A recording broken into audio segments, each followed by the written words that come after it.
ग्राम पंचायत बनगांव से सरपंच का इलेक्शन लड़ रही हैं लाजवंती देवी।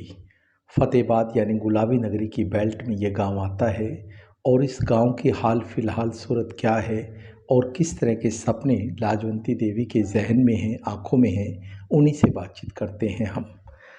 अ, इस गांव को लेकर किस तरह के आपके सपने हैं कि ये सब गांव में होना चाहिए जो नहीं है? सबसे पहले तो आपका बहुत बहुत धन्यवाद। जी जी जी और सभी आपके दर्शकों को राम राम। जी जी, बहुत बहुत शुक्रिया आपका। जी बताइए। तो मैं तो गांव के विकास के लिए ही ये कदम उठाया मैंने। जी और जो गांव में जो भी कमी है, जैसे लड़कियों का या लड़कों जो भी है कॉलेज जाने का जो साधन है जी जी जी वो बहुत कम है। जी तो उनके जाने के लिए पूरी सुविधा की जाएगी। और गांव में वाटर सप्लाई की और गंदे पानी की निकासी के लिए और जो गलियां टूटी हुई हैं उनके लिए जो भी कमी है उनको ध्यान में रखते हुए काम किया जाएगा। जी जी और वे विशेष करके महिलाओं के लिए जो पानी की गर्मियों में बहुत ज़्यादा कमी आ जाती है, जी जी जी तो उसका पूरा ख्याल रखा जाएगा। जी जी। आप एक महिला उम्मीदवार हैं, विशेषकर लड़कियों के लिए, जो पढ़ने वाली लड़कियां हैं और महिलाओं के लिए आप क्या खास करना चाहते हैं? उनके लिए ऐसे है जी, जो भी कमी है स्कूल में स्टाफ की कमी है तो उसको देखे उसको पूरा किया जाएगा पंचायत की तरफ से। जी जी और उनका खेल का ग्राउंड है उनको, और वो बोला था नहीं, वो कॉलेज जाने के लिए जो भी जी उनके जी लिए जी साधन नहीं है, जी जी जी तो वो सबसे पहले तो वही किया जाएगा। बसों के जो रूट हैं वो कम है। हाँ, बसों के रूट बहुत कम है, जी जी तो स्पेशल उनके लिए बसें लगाई जाएगी। जी जी और जो भी कमी है बाद में देख के और जो सारी पूरी करी जाएगी। जी हाँ जी। डोर टू डोर अभियान आपने छेड़ा हुआ है, हाँ घर जी। घर जा रही हैं आप। हाँ किस तरह का रुझान आपको मिल रहा है, किस तरह का रिस्पॉन्स जो है आपको मिल रहा है? बहुत अच्छा रिस्पॉन्स मिल रहा है जी, बहुत अच्छा। क्या क्या कहते हैं लोग आपसे, किस तरह की उम्मीदें आप आपसे लोग? लोग हमारे से बहुत अच्छी उम्मीद रखते हैं कि ये गांव का विकास करेंगे। जी जी जी। हाँ जी। राजनीति में जो नेता लोग हैं, किन नेताओं से आप प्रभावित हैं?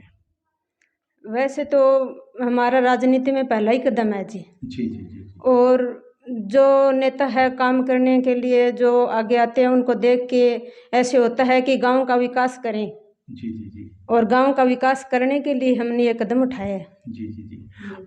महिला के नाते जो है, आप जो राजनीति में आए हैं, हाँ जी।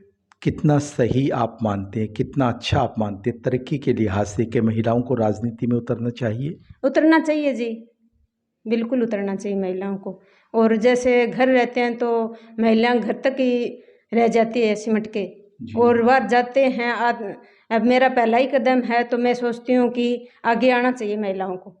यानी जीवन में जीवन बदल जाता है। बिल्कुल बदल जाता है जी। और आप जैसे जो लोग आगे आएंगे तो गांव की सूरत भी बदलेगी। बिल्कुल बदलेगी जी। हाँ और जी। क्या विशेष आप कहना चाहते हैं दर्शकों को? मैं तो ये कहना चाहती हूँ कि आप हमारा साइकिल का निशान है और साइकिल को ज़्यादा से ज़्यादा सपोर्ट करें। जी जी। हाँ जी।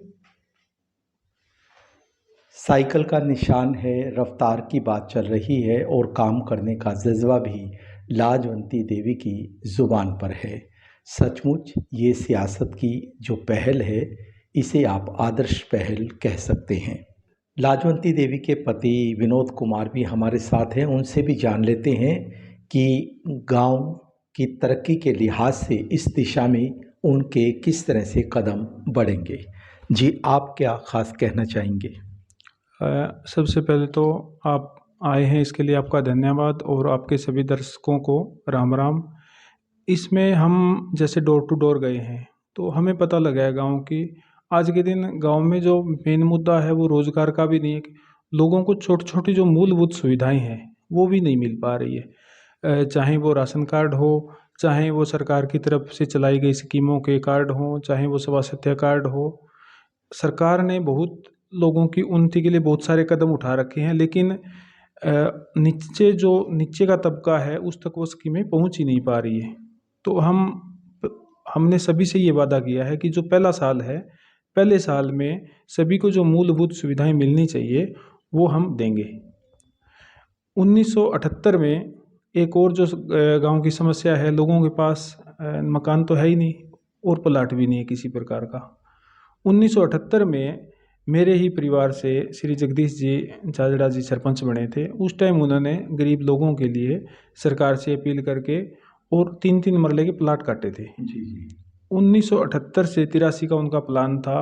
आज 2022 आ गया, तकरीबन 40 साल गुजर गए। पंचायतें आई, पंचायतें गईं, लेकिन गरीबों की उन्नति के लिए कोई भी कदम नहीं उठाए गए। जबकि हमारे पास बहुत ज़्यादा, हमारी ग्राम पंचायत के पास जो ग्राम पंचायत की जो भूमि है वो बहुत ज़्यादा है। अगर हम 3 मरले की बजाय अगर 6 मरले के प्लाट काट के दें तो भी हमें कोई मोल खरीद के प्लाट नहीं काटने। पंचायत की भूमि है, उसमें से प्लाट देने हैं। और सरकार की, हरियाणा सरकार की पॉलिसी है कि हर गरीब को मकान मिलना चाहिए, उसमें सरकार भी सहमत है। उसके बावजूद भी ये काम आज तक नहीं हुआ है। तो हमने सभी से वादा किया है, चाहे वो किसी भी जाति का हो, आर्थिक आधार के ऊपर गांव की पंचायत से राय लेंगे और सभी को जो है, पहले 3 मरले के प्लाट थे, अभी हमने भी 4 मरले का रेजोल्यूशन पास करवा के भी 4-4 मरले के प्लाट ग्रामीणों को दिए जाएंगे। ये स्पेशल मैं इसमें जोड़ना चाहता हूँ कि ताकि लोगों को है ना रहने के लिए छत मिल सके। देखो, रोजगार बाद की बात है, सब चीज़ें बाद की बात है, लेकिन रोटी कपड़ा और मकान जो है वो आदमी की जो है पहली मूलभूत सुविधा है। और मूलभूत सुविधा अगर किसी के पास नहीं है तो वो आगे कैसे बढ़ेगा? अधूरी है। हाँ, वो अधूरी है सर। तो ये बात है सर। जिंदगी जिन मूलभूत सुविधाओं से चलती है उन्हें पूरा करने का वायदा कर रही हैं, और ये वायदा अपने आप में एक पहल के तौर पे तो अच्छा है ही, बड़ा भी है, इसमें दो राय नहीं है।